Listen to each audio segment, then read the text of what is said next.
Louvado seja o nome de nosso Senhor e Salvador Jesus.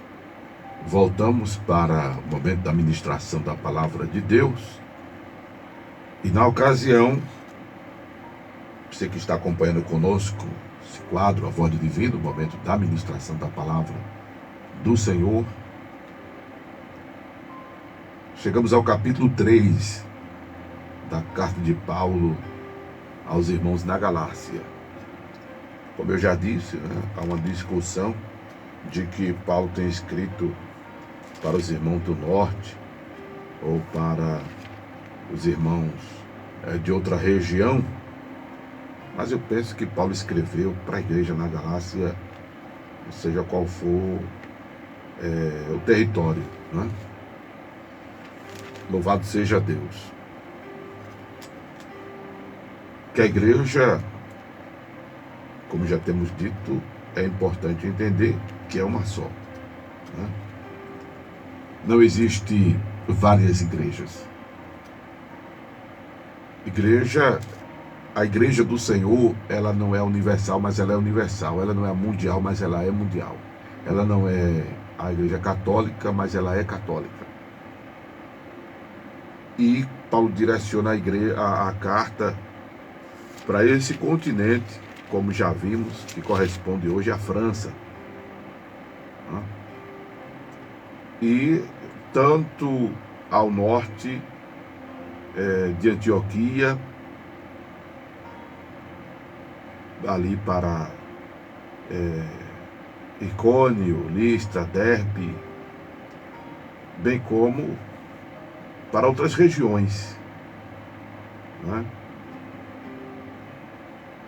Paulo escreveu esta carta. Tenha sido durante a sua segunda viagem missionária ou a sua terceira viagem missionária, importante é que a carta chegou e a questão era resolver o problema, tanto a região norte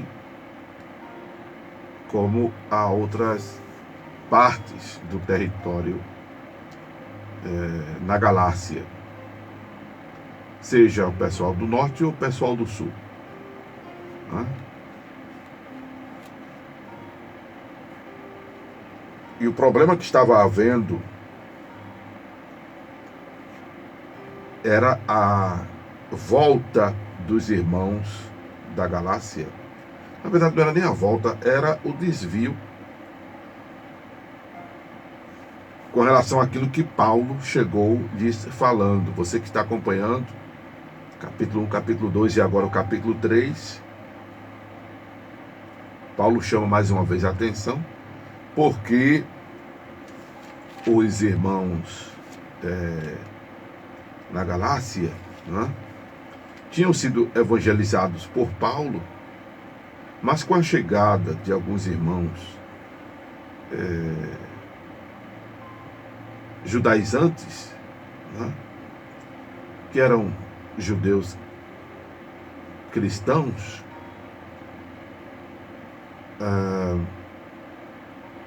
prosélitos, né, estavam agora fazendo os irmãos guardarem a lei, entendendo que os gauleses é um povo gentil. E aí entra o cerne da questão. Recapitulando o que já compartilhei com vocês, gentil significa não ter, gentil com O, significa não ter sangue hebreu correndo na veia. Ser gentil com O é não ser descendente de Abraão. Ser gentil com O, espiritualmente falando, é ter ficado para trás, é não ter conhecimento de Deus. Olha, veja só, geneticamente falando, é não ter sangue de Abraão correndo na veia. Espiritualmente falando, é ter ficado para trás, é não ter conhecimento de Deus. E quem diz isso é Jesus, lá em Mateus capítulo 6. Quando ele diz que os gentios é que vivem ansiosos, solícitos pelo dia de amanhã. Porque eles não conhecem Deus, porque desconhece que Deus é provisão, desconhece que Deus cuida. Aí Jesus diz que quem vive assim é quem é gentio, porque não conhece Deus. Não é? E essa classe de povos surgiu quando Deus chamou Abraão e disse: Abraão, sai da tua terra e da tua parentela. Até então era tudo um povo só. Mas lá em Gênesis 12, quando Deus chama Abraão, aí existe agora essa classe de povos, ficaram para trás. Os gentios ficaram para trás. E aí Deus chama Abraão, a quem Deus se revela, preste atenção a isso, a quem Deus se revela, para de Abraão levantar um povo missionário, que hoje a gente conhece comumente como povo de Israel, ou como judeu, por causa da predominância da tribo de Judá, para, a partir deste povo de Israel, Deus tornar-se conhecido aos outros povos, aos gentios. Quando nos ensina João, no capítulo 1, versículo 11 do seu livro, que ele veio para os que eram seus e os seus não receberam, mas a todos quanto receberam dele o poder de serem chamados filhos de Deus, volto a corrigir uma coisa que recentemente eu vi um pastor dizendo. Jesus não veio só salvar o povo judeu, só os gentios, só o povo de Israel. E porque eles rejeitam Jesus, o Senhor resolveu salvar o restante do mundo. Não, está errado esse entendimento. Ele veio para restaurar o povo de Israel missiologicamente, veio para restaurar o povo de Israel espiritualmente, veio para restaurar o povo de Israel em seu papel missiológico.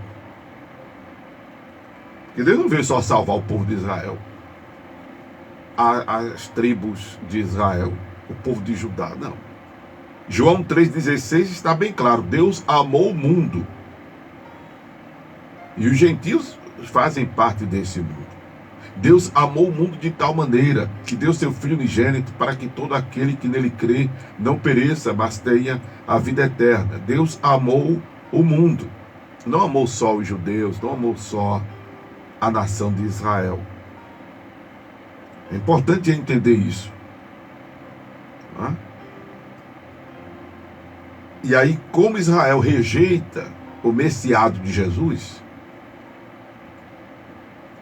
não se permite ser restaurado historicamente, espiritualmente, e não cumpriu o seu papel, aí, antes deste tempo previsto, vamos dizer assim, para você poder entender, a salvação se estende aos gentios, porque se estende antes da crucificação, até. Porque com a crucificação, o caminho seria aberto para todos, como foi. Com a crucificação, o véu do templo é rasgado de alto a baixo, e todos passam a ter acesso à presença de Deus. Não é só privilégio dos judeus. Era só privilégio dos judeus, em parte, né? Quando acontecia o culto do tabernáculo, e que uma vez anualmente o sumo sacerdote entrava no Santo dos Santos, levando o pecado do povo através do cordeiro, que era sacrificado, e feito todo o ritual ali de remissão dos pecados do povo. Os gentios que quisessem ser participantes desse momento teriam que ser circuncidados, teriam que abraçar, teriam que aderir à circuncisão. Do contrário, não passariam pelo processo de remissão. para poderem ser coparticipantes das promessas que Deus fizera a Abraão. Teria que ser circuncidado. Porque o gentio que quisesse a bênção, a salvação de Deus, ele teria que passar pelo rito da circuncisão, porque foi o sinal de aliança que Deus estabeleceu com Abraão e os seus descendentes. Do contrário, o gentio não seria coparticipante. Ainda circuncidado, tanto o gentio como o hebreu, porque aí muda-se, né? Na história, o povo é chamado a princípio descendente de Abraão. Não era só quem habitava em Hebrom, mas era também chamado de hebreu. Há uma mistura, né? Porque havia a cidade de Hebrom, quem nascesse em Hebrom era hebreu, e havia o hebreu descendente de Abraão, e depois surge aí Abraão gera Ismael, mas Israel não é o filho da promessa, aí gera Isaac, e Isaac gera Jacó, né? E Esaú. E aí Jacó é aquele que é inclinado para Deus. Jacó é aquele que, apesar de falho, apesar de não ser um bom exemplo, mas era o quebrantado. Era o quebrantado. E ao quebrantado e contrito, Deus não despreza. Já Esaú era tudo certinho, tal, mas não era quebrantado. Era soberbo, era prepotente, não dava valor às coisas espirituais, vendeu a sua primogenitura por um prato de lentilha, porque as pessoas ficam questionando por que Deus escolheu Jacó e não Esaú, que era o direitinho, certinho. Escolheu Jacó, que era o nome, inclusive, significa usurpador. Porque Jacó era quebrantado. E ao coração quebrantado e contrito, Deus não despreza. Não é? E a palavra de Deus diz que Deus resiste ao soberbo, mas a palavra de Tiago, deixa eu lembrar aqui, mas dá graça aos humildes. É isso mesmo. Deus resiste aos soberbos, mas dá graça aos humildes. E o que acontece? Jacó tem um encontro com o Senhor no Val de Jaboque. E aí o nome de Jacó é mudado para Israel. O nome de Jacó é mudado para Israel. E Jacó tem 12 filhos.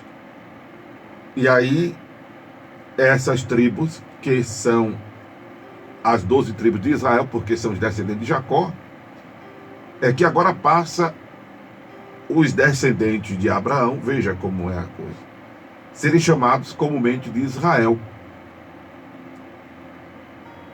Aí depois, esse povo se divide em Reino Norte e Reino Sul. A princípio, o Reino Norte fica com 9 tribos, porque a tribo de Levi fica com 10 tribos, porque até a tribo de Levi, em determinado momento, fica no Reino Norte. Depois é que a tribo de Levi passa para o Reino Sul. Aí tem Judá, Benjamim e a tribo de Levi. A tribo predominante é a tribo de Judá. E aí o povo passa a ser chamado comumente de judeu. Por quê? O Reino Norte sai um pouco do cenário da história, porque é o povo que desagrada a Deus, é o povo rebelde, é o povo que idolatra, é o povo que se desvia de Deus. E quem se desvia de Deus sai do cenário espiritual. Quem se desvia de Deus sai, quem parte para a idolatria e para a rebeldia e para o que não agrada a Deus, sai do cenário da bênção. E a tribo e o Reino Norte sai do cenário da bênção. Fica o Reino Sul, que a tribo maior, mais forte, predominante, é a tribo de Judá. Aí que é de onde vem Davi e que é de onde vem a promessa de onde sairia o Salvador. Quando a Bíblia diz, em João capítulo 3, que a salvação vem dos judeus, é porque Jesus nasceria da tribo de Judá. Entende, irmãos? Mas o papel deste povo era tornar Deus conhecido aos outros povos. E aí quando Jesus vem, quem é Jesus? Jesus é Deus em forma humana. E quando ele vem para restaurar o povo em seu papel missiológico, o povo rejeita. Mas ele não veio salvar só os judeus, a tribo de Israel, o povo de Israel. Jesus veio salvar o mundo. Deus amou o mundo de tal maneira que deu seu Filho unigênito para que todo aquele que nele crê não pereça, mas tenha a vida eterna. Então o Senhor veio salvar o mundo. Os gentios que já recorrem a Jesus, antes mesmo da crucificação, são abraçados. Jesus abraça a mulher samaritana. Jesus abraça a mulher cananeia. Quando eu digo abraçar, é acolher. De repente dava um abraço também. É acolher. Jesus abraça o centurião. Jesus abraça o cego de Jericó. Jesus abraça todos que vinham a ele e o tornavam conhecido aos outros povos de suas respectivas nacionalidades. Por exemplo, a mulher samaritana, ela, quando percebe que Jesus é o Messias, ela vai para sua cidade e diz: olha, encontrei o profeta, o Messias. Louvado seja Deus. Quando Jesus cura o gadareno, Jesus diz: vai para a tua casa e diz aos teus quão grandes coisas o Senhor fez por ti, como teve misericórdia de ti. Louvado seja Deus. Quando Jesus cura o servo do centurião, Jesus torna-se revelado ao homem gentio. Jesus, que é Deus, torna-se conhecido a esses povos. Com a crucificação, o véu do templo é rasgado e todos têm acesso à presença de Deus. Quero até aproveitar e dizer a você que não é oração de quem é pastor, de quem é apóstolo, de quem é bispo, de quem é dirigente de círculo de oração, quem é dirigente de congregação, quem é evangelista, quem é mais forte do que a sua. Não existe. A sua oração é forte, porque você tem acesso à presença de Deus. Não precisamos mais de mediador. Os mediadores, diga-se de passagem, que tinham eram os sacerdotes, os sumos sacerdotes do Velho Testamento. Não eram os sacerdotes criados em 28 de fevereiro de 380 da era cristã. Não foram esses sacerdotes.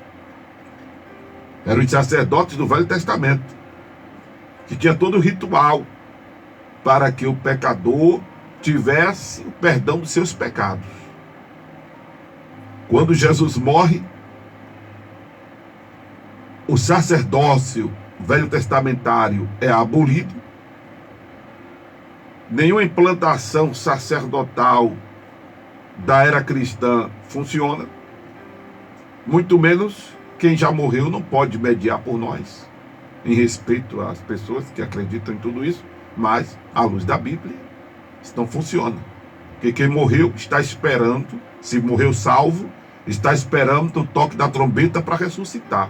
Eu quero dizer a vocês que Maria está esperando o toque da trombeta. João está esperando o toque da trombeta. Pedro está esperando o toque da trombeta. Tiago está esperando o toque da trombeta. João Batista está esperando o toque da trombeta. João Evangelista está esperando o toque da trombeta. Aleluia. Paulo está esperando o toque da trombeta. Aleluia. As pessoas que morreram fazendo a vontade de Deus estão esperando o toque da trombeta. Elas estão mortas, a Bíblia fala de dormindo para essas pessoas. Estão esperando o toque da trombeta para ressuscitarem. Quem morreu não tem contato nem com Deus, nem com a gente que está vivo. Por isso que a Bíblia diz que há um só mediador entre Deus e os homens, Jesus Cristo, homem. Porque Jesus morreu como homem. O que morreu foi a sua carne. O espírito sai do corpo. Aleluia. Mas ele, ao terceiro dia, ressuscita. E é assunto aos céus e está à destra de Deus, intercedendo por nós. pecadores. Todos têm acesso à presença de Deus. Todos. Você tem acesso à presença de Deus. Basta orar, que Deus já entende e você está confiando nele. Basta invocar o nome do Senhor. O Senhor já entende que você está confiando nele. Bendito é o nome de Jesus. Então é importante entender isso. E aí quando Paulo vai aos irmãos na Galácia, ele vai falando disso que eu estou falando aqui para vocês, dessa fé, da crença nisso, da confiança nisso, dessa percepção do efeito da morte de Jesus, que fez o véu do templo ser rasgado de alto a baixo. Louvado seja Deus. E aí, tempos depois, chegam os judaizantes, chegam os judeus que tinham sido convertidos ao cristianismo, falando para os irmãos que são gentios guardarem a lei. Nós já vimos no capítulo 2 que Paulo, inclusive, dá uma repreensão a Pedro, por conta de Pedro estar de um jeito com os irmãos gentios. Aí quando chegaram os judeus, ele mudou de comportamento, mudou de postura, mudou de atitude. Aí Pedro disse: oxe, pai, tu está errado. Não é? E aí, nesse capítulo 3, Paulo começa a tratar disso incisivamente. E aí ele fala da pregação da fé, do versículo 3, no versículo 5. Ele fala dos que são da fé serem filhos de Abraão. Ele fala dos que são da fé serem benditos com o crente Abraão. Louvado seja Deus. E ainda ele pontua que pela lei,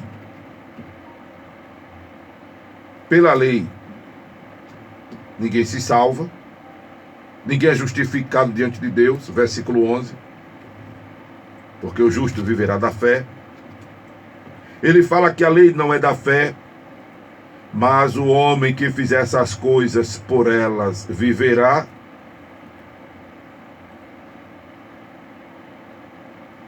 Ele também pontua que a lei não é má, ao contrário.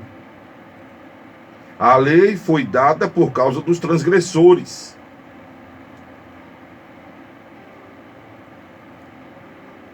A lei foi dada por causa dos transgressores. Versículo 19. Continua ele dizendo que a lei não é contra as promessas de Deus. Versículo 21. Mas ele também diz que a lei serviu como aio para nos conduzir a Cristo, para que pela fé fôssemos justificados. Mas depois que a fé veio, já não estamos debaixo de aio, porque todos sois filhos de Deus pela fé em Cristo Jesus. Mas observe que ele pontua aos que são filhos da fé em Cristo Jesus, todos quando foram batizados em Cristo, que já são revestidos de Cristo. E aí nisso não há judeu, nem grego, não há servo, nem livre, não há macho, nem fêmea, porque todos sois um em Cristo Jesus. E se sois de Cristo, então sois descendência de Abraão e herdeiros conforme a promessa. Veja que correlação gloriosa Paulo faz. Porque a lei, que foi dada 400 anos depois que Deus chamou Abraão, não é? Ela vem por causa dos transgressores, ela vem para regular, ela vem para dizer aos homens, ó, existem limites. Existe, e Deus estabeleceu limites e a gente empurra o pé, irmão, na jaca, a gente empurra, como é assim, não é assim que diz, né? A gente empurra o pé no acelerador. E olha, irmão, Deus estabelece limites e a gente ainda faz o que faz. Imagine se Deus não estabelecesse limites. Não é verdade? Deus estabelece limite para mim e para tu. E a gente ainda pinta o 7, o 8, o 9, né? A gente ainda peca. Imagina se Deus não estabelecesse limites. Misericórdia. Quem ia criar asas sem precisar de Red Bull era nós. Porque diz, né, que esse energético da asas. Quem ia voar era a gente, irmão. Quem ia ficar solto como é que diz? Solto na buraqueira, é? Na buraqueira era a gente. Quem ia... Tem outras expressões que a turma usa para viver levianamente, para viver mundanamente. É viver na buraqueira, é? Como é? Solto na buraqueira. Solto na buraqueira. E tem outras expressões que a turma usa também, que eu acho que não valeria nem a pena dizer aqui, que são chulas. Mas tem algumas que são interessantes, como pintar o 7. Bordando Né? 8. Hã? Bordando 8. Pintar o 7, bordando 8, para mim era pintar o 7, é bordando 8, está dizendo aqui. Né? A gente ia, meu Deus do céu. Isso porque Deus estabelece limites. Por isso que João, o apóstolo do amor, quando ele escreveu, porque se eu bater aqui vai, acho que atrapalhar um bocado de coisa. Pode ser que o celular caia, pode ser que... Mas João, ele diz assim: filhinhos, não pequeis. Ele diz mesmo assim. Aí ele muda o tom. Mas se pecar, porque não tem como não pecar. É bronca. Mas se pecar, mas se pecar, tendes um advogado junto a... Mas vê a lapada do susto. Vê a declaração, não pequeis. João olha para um lado, olha para o outro. Deus usando o apóstolo. Está lá em 1 de João, capítulo 1, verso 8. Mas se pecares, tendes um advogado junto ao Pai. Porque nós pecamos, nós não somos pecadores porque pecamos. Nós pecamos porque somos pecadores, entenda. A natureza pecaminosa está em nós. Desde quando Adão pecou lá no Éden, nós herdamos a natureza pecaminosa. Está entendendo agora?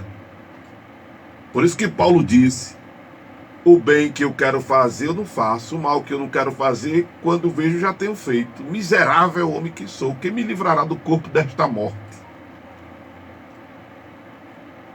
Que é a diferença entre o crente e o crente. Né? Crente de verdade, ele já peca arrependido. Já peca com raiva dele mesmo, com vergonha dele mesmo. O crente convertido, o crente nascido de novo, o crente que tem o Espírito Santo, ele já peca contristado. É a tristeza que Paulo disse, segundo Deus, produz arrependimento.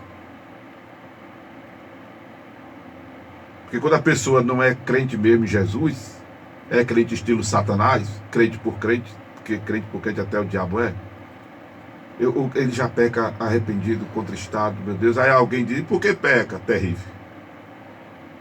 É porque é pecador. Aí falta a nós, na maioria das vezes, vigilância. Falta vigilância, né? Falta prudência, falta exatamente vigilância. Se resume em vigilância, né? Às vezes, aí junto a isso vem a carnalidade, vem a influência mundana, maligna, a influência carnal, vem o desejo que Paulo chama, que Tiago chama de concupiscência. O que é concupiscência? É desejo da gente. Quer fazer, quer ser atendido, quer realizar, aí não vigia, aí a carne reina. E quando a gente fala de carne, deixa eu abrir até aqui um parênteses. Quando a gente fala de carne, o pessoal só pensa em sexo, né? Mas Paulo, aqui em Gálatas, chama de obra da carne as obras da lei. E quando ele se refere às obras da carne, no capítulo 5, vamos lá, ainda estamos no capítulo 4, mas quando ele se refere à obra da carne, não só fala de sexo, não só fala de lascívia, que é impureza sexual, e não só fala de prostituição, mas fala de idolatria, feitiçaria, inimizade, porfia, que são contendas, emulações, iras, pelejas, dissensões, heresias, inveja, homicídio, bebedice, glutonaria, comer mais do que o olho e o estômago aguenta. Veja que obra da carne. São muitas coisas, são muitas práticas da gente errôneas, desagradáveis a Deus e danosas, inclusive, ao nosso corpo, que é templo e morada do Espírito Santo. Entende? E a obra da carne é um conjunto de práticas pecaminosas. Interessante isso. Se você não achou, eu achei interessante isso. E aqui no capítulo 3 de Gálatas, Paulo se refere à obra da carne, o desvio da fé para as obras da lei. O que significa isso? Que Paulo está contestando. São os irmãos abrirem mão da salvação pela fé em Jesus Cristo e atribuir a salvação condicionada à observação de mandamentos. Isso é legalismo. Isso é legalismo. Tipo assim, para ser salvo tem que atender isso aqui. Eu tenho que guardar o sábado.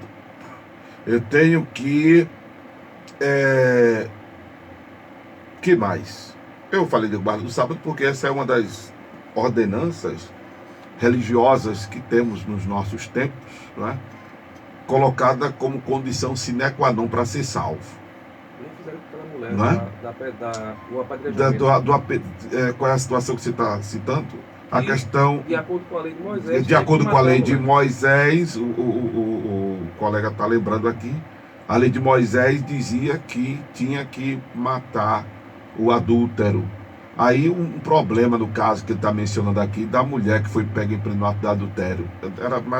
Não era só para ela morrer, era para o cabo morrer também, né? Mas queria matar só a mulher. Que mais? Tantas outras coisas. Porque a lei não se resume só ao decálogo. O decálogo é só um filtro, é só um funil. O decálogo é só um resumo da lei. A lei, misericórdia. O Velho Testamento, o livro de dedinho, número de Deuteronômio, está ali, o compêndio da lei. E aí, os Gálatas estavam sendo induzidos a circuncisão, pronto. A circuncisão, que é o tema do capítulo 2. Ser circuncidado. Os judeus chegavam agora para os Gálatas e diziam: vocês vão ter que ser circuncidados, vão ter que se circuncidar. Os cabas já tudo velho, meu Deus, ia ser uma dor. O problema não era nem só a dor. O problema era, para se salvar tem que se circuncidar. Para se salvar, vocês não podem, que era uma discussão lá em em Atos capítulo 15, que é inclusive referência para esta carta, Atos dos Apóstolos capítulo 15, que é quando acontece o primeiro concílio da igreja em Jerusalém. Volto a lembrar, historicamente falando, quem tinha o primado da igreja era Tiago e não Pedro. E esse é o concílio que serve para nós cristãos. Outros concílios, depois desse, não serve para nós cristãos. Para nós, seguidores de Jesus, não serve. Atos dos Apóstolos, capítulo 15, que havia uma discussão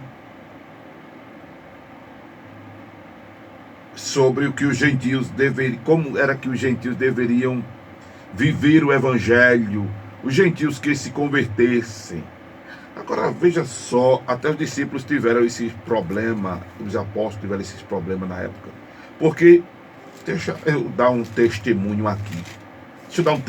aqui, aleluia, glória a Deus, capítulo 10 de Atos, aleluia, glória a Deus, capítulo 10 de Atos.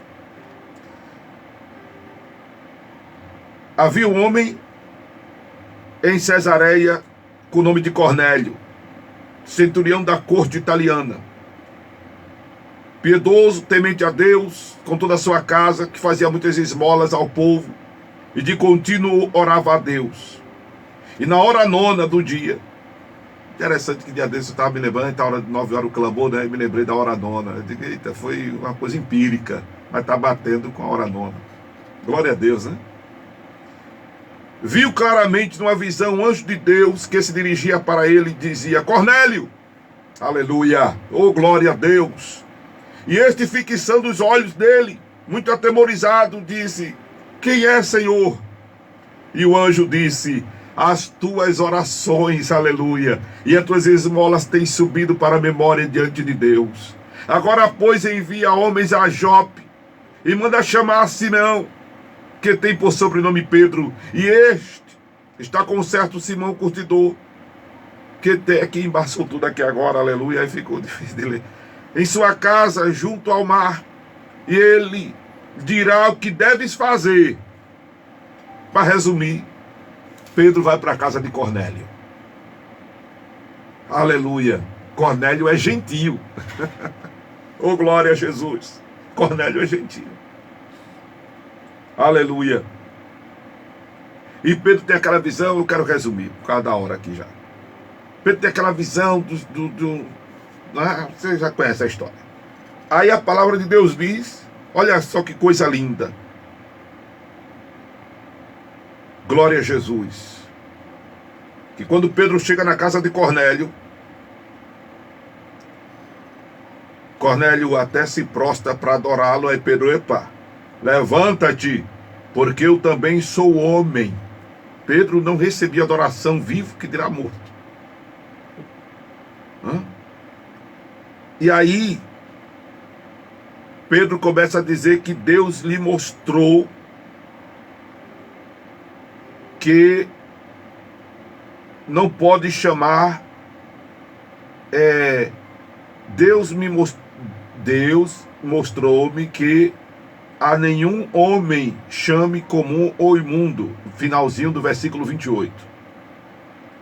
E aí Cornélio conta que há 4 dias estava em jejum orando tal, e o Senhor mandou chamar Pedro.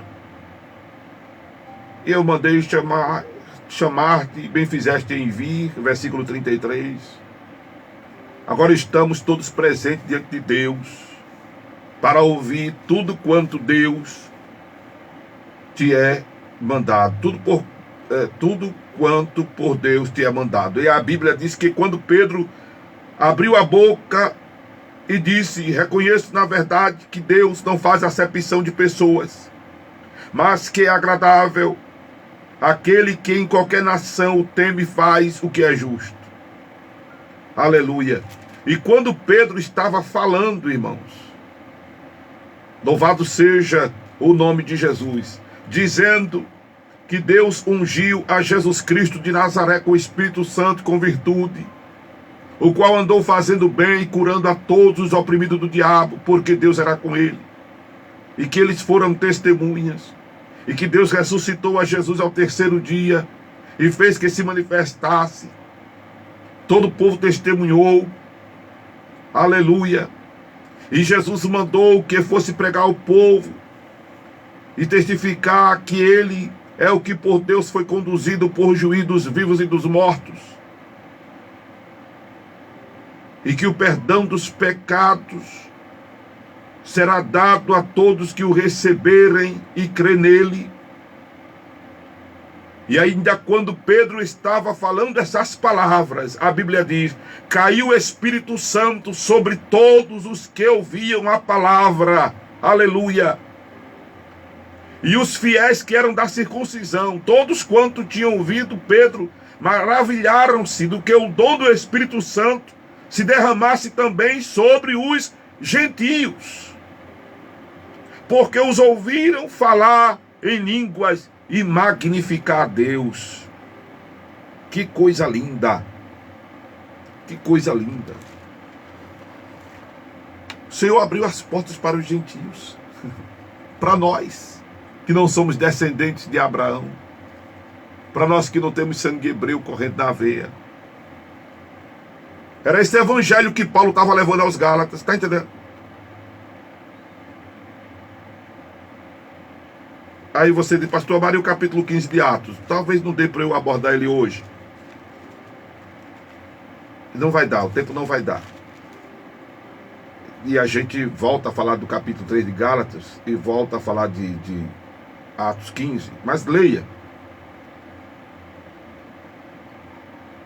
Porque a palavra de Deus, aqui no capítulo 15, que é o primeiro concílio que houve em Jerusalém, a ordenança que foi dada aos gentios, versículo 20, era que eles se abstivessem da contaminação dos ídolos, da prostituição, do que é sufocado e do sangue.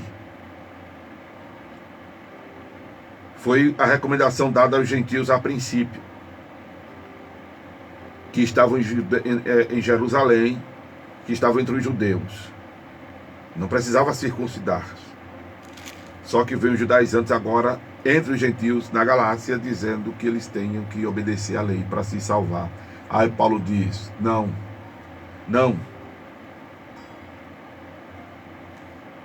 Aí Paulo fica chateado, né? E se aborrece, até o chama de insensato, porque logo eles abriram mão do que lhes fora pregado para migrarem para as obras da lei. Aí Paulo diz: recebesse o Espírito Santo pelas obras da lei ou pela pregação da fé?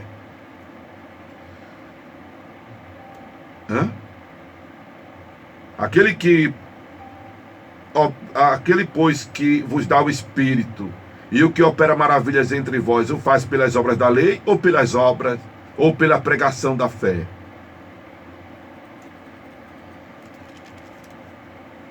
Então, o que é esta fé que Paulo se refere? Quero terminar, para você não ficar voando também aí, né?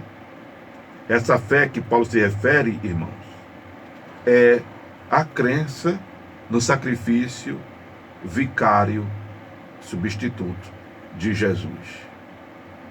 Eu volto a explicar isso nas próximas abordagens. Mas se você se alegrou como eu me alegrei, agora o meu espírito, aleluia. Se você sentiu a presença de Deus, como eu senti aqui meu espírito, a voz que você ouviu ao seu ouvido foi a de Amaro Corrêa, mas a que você ouviu ao seu espírito foi a voz de Deus, a voz do divino.